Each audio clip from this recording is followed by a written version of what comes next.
Eu descreveria a Avenida Paulista como um microcosmo de uma cidade grande. A Paulista é uma cidade, mas é um microcosmo. E dela se irradia toda uma série de impulsos para o restante da grande São Paulo.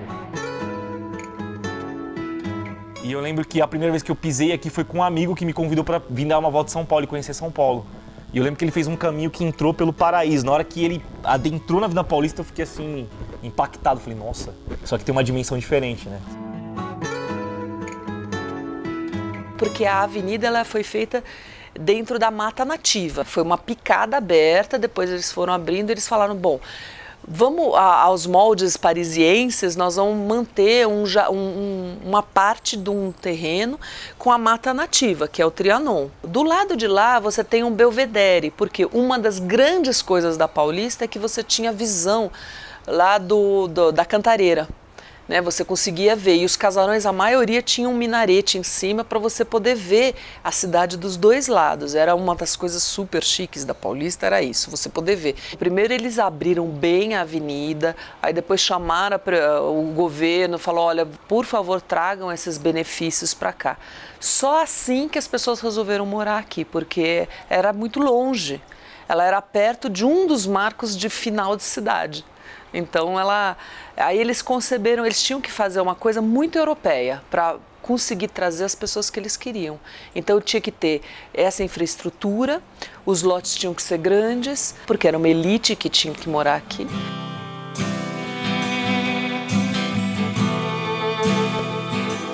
Modelo urbanístico da Paulista. É um bulevar. O que é um bulevar? Um bulevar é um tipo de espaço urbano, né, para deslocamento, os deslocamentos acontecerem, que vai ser trazido da Europa, né, principalmente de Paris. O bulevar é uma construção onde você tem separação de fluxos. Então você tinha lá em Paris, como tem hoje, de uma outra maneira, você tinha nas faixas exteriores, você tinha o local, o deslocamento local para carruagens e outros tipos de transporte. Tinham as grandes calçadas muito largas, ligadas a edifícios, normalmente com comércio ou serviços nos seus térreos e as habitações para dentro, né? Altura regulada, mais altos, apesar disso. E no meio você ia tendo deslocamento de carga, deslocamento de pessoas, etc. E todo um burburinho ligado a esse novo momento, onde as massas vão ocupar a cidade. Esse modelo é trazido para São Paulo em que situação? Né? Numa situação de uma avenida que era para construir residência, onde você não ia ter comércio, onde você ia ter só edifícios isolados nos seus lotes, e que não tinha nenhum trânsito, e não tinha nenhuma multidão. Quer dizer, tem uma transferência de um modelo vazio. É um modelo vazio. Ela vem para representar o quê? A elite que, logicamente, vai beber na Europa, o que está acontecendo de mais recente vai trazer. Quer dizer, o Joaquim Eugênio de Lima, que é um dos planejadores da Avenida Paulista, que era um engenheiro, como todos, né, da elite, conhecia a Europa e trouxe esse modelo para cá. Quer dizer, a questão é como é que uma estrutura como essa vai dar lugar a essa Paulista que a gente conhece hoje. Muita gente acha que é uma avenida ligada aos Barões do Café, mas não é verdade. Era uma avenida ligada aos industriais, lembrando que com a Revolução Industrial, com a abolição da escravatura, os ofícios tinham que começar a aparecer aqui no Brasil, né? Então as pessoas tinham que saber fazer coisas, por exemplo, dentro de uma casa. Se você não tem um escravo, você tem que ter encanamento, porque senão alguém tem que subir com um balde de baixo para cima, de cima para baixo. Então tem alguns ofícios que foram sendo criados, né? Com a abolição da escravatura, teve que ter. Então aí começou a ter o Liceu de Artes e Ofícios, começou a ter um monte de atividades na cidade para conseguir morar bem. Então, quando os imigrantes chegaram trazendo know-how de como fazer as coisas na indústria, no comércio, eles enriqueceram, os imigrantes enriqueceram aqui.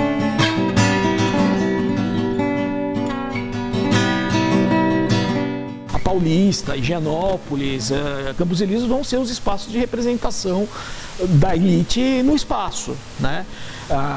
Agora, a Paulista, ela na verdade, ela sucumbe razoavelmente rápido, né?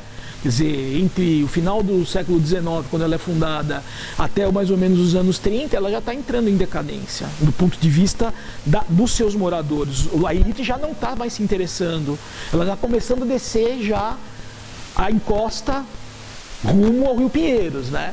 Jardins, né? Jardim América, Jardim Paulista, já vai fazer essa transposição. Uma coisa bonita dos casarões era o gabarito. Você tinha que ter um recuo frontal, um recuo lateral e um padrão de altura, né? A hora que começou a ter essa transição para os prédios, você perde essa questão do gabarito e os prédios começam a ser cada um mais alto que o outro, começa a ter uma coisa assim de uma certa competição. Essa avenida sempre foi ligada ao poder, né? Então, só que a hora que entra, no começo era um poder pessoa física, né? Quando começa a ter um poder pessoa jurídica, as coisas mudam muito na Paulista. Então, por exemplo, quando você mora num lugar, você toma conta dele, né? Você não quer determinadas coisas. Então, por exemplo, a Paulista nunca passava, vamos dizer, um caminhão de lixo. O caminhão de lixo passava pela Alameda Santos, ou pelas duas paralelas. Então, tem um livro lindo da Zélia Gattai, que chama Anarquistas Graças a Deus, que ela explica isso, que ela morava na Alameda Santos e tudo de ruim, velório, enterro, caminhão de lixo, entrega de leite, é tudo pela Alameda Santos. Então é uma maquiagem, sabe? Assim, a Paulista ela era uma coisa meio impecável. Não podia passar nada demais por lá e tal. Quando você começa a ter essa transição de residencial para um comercial, esse cuidado ele vai se perdendo, né?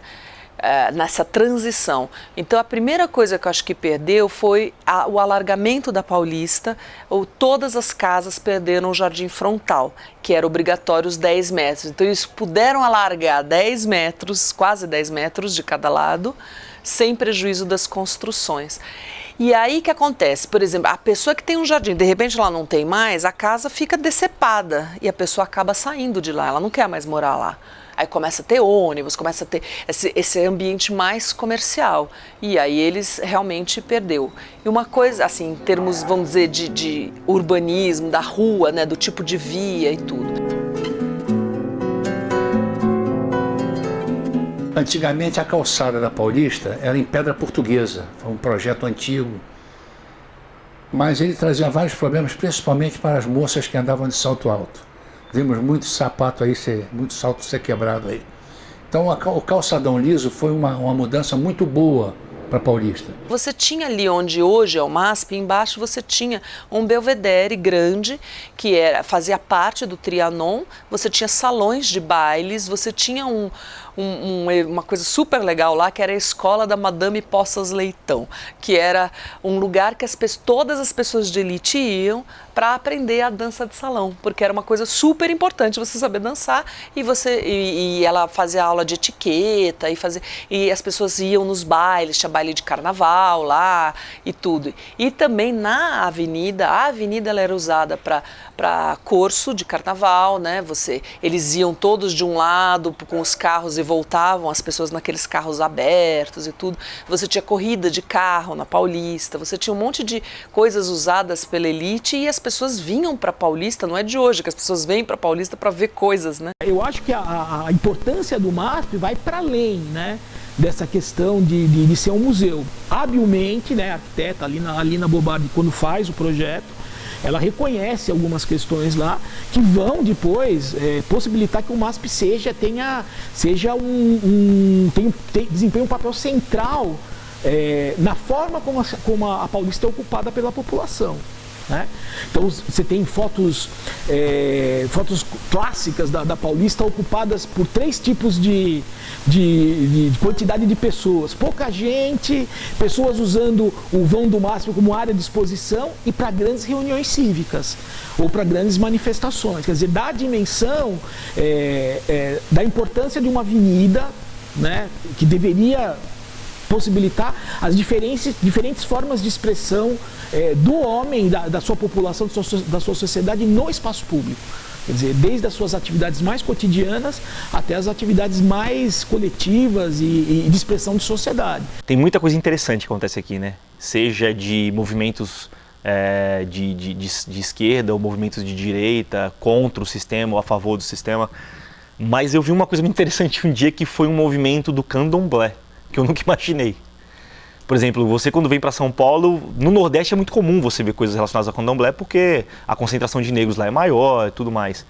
Mas eu vi um movimento do candomblé, eu achei super interessante. E era uma minoriazinha de pessoas, mas com algo a dizer muito interessante, em função do que eles estavam reivindicando.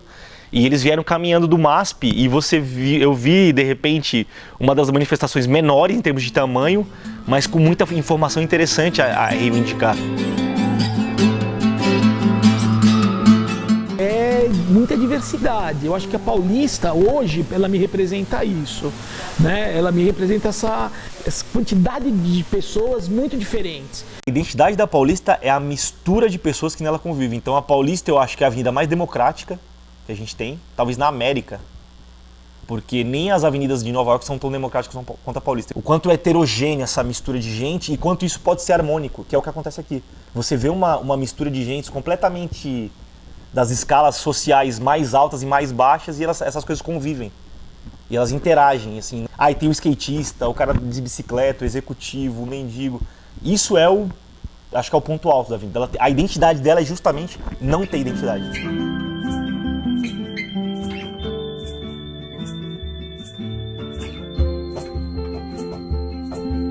Nós gostamos muito de frequentar a Casa das Rosas, que atualmente é um local público, não era, mas é. Ali tem leitura e tal. E a parte de jardim de inverno, o jardim de inverno é muito bom para você estar e sentir verde, o que é sempre bom. O Sesc Paulista, só que agora está numa obra interminável aí, está demorando a terminar. O Gemini, apesar de terem fechado os cinemas, o Gemini continua sendo um local agradável. Nós perdemos um símbolo da Paulista, que era a Mansão dos Matarazzo, ali na Pamplona, e ganhamos o shopping Cidade de São Paulo, que é um shopping, a nosso juízo, vertical demais, né, meu bem? É bom. É bom, quebra o galho.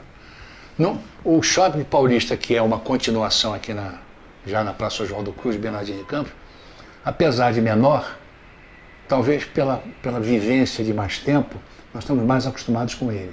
Mas tem uma Cidade de São Paulo, é bom. O Center Trade lá na esquina quase da Augusta, ele é bastante amistoso, tem boas lojas e tudo. Grandes mudanças, a ciclovia a calçada foi um benefício formidável. Então acho que a questão de ter amplas calçadas é um elemento muito diferenciador da Avenida Paulista. E depois, mais recentemente, com a inauguração da linha de metrô, acho que isso veio a reforçar ainda mais, né, o uso da Paulista, o uso do espaço público da Paulista. As pessoas usam muito a Paulista, né? E requerem até que ela seja fechada durante o fim de semana para que ela seja ainda usada com mais intensidade.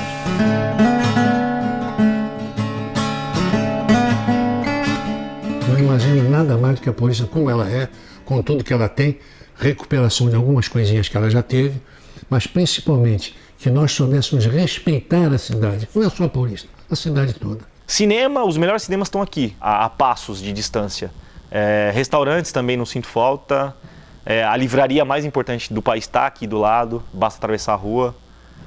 Não, acho que eu estou no lugar mais perfeito para o tipo de vida que eu escolhi para agora. Vamos começar lá pela Praça Oswaldo Cruz, a Rafael de Barros. Depois nós temos a Leôncio de Carvalho.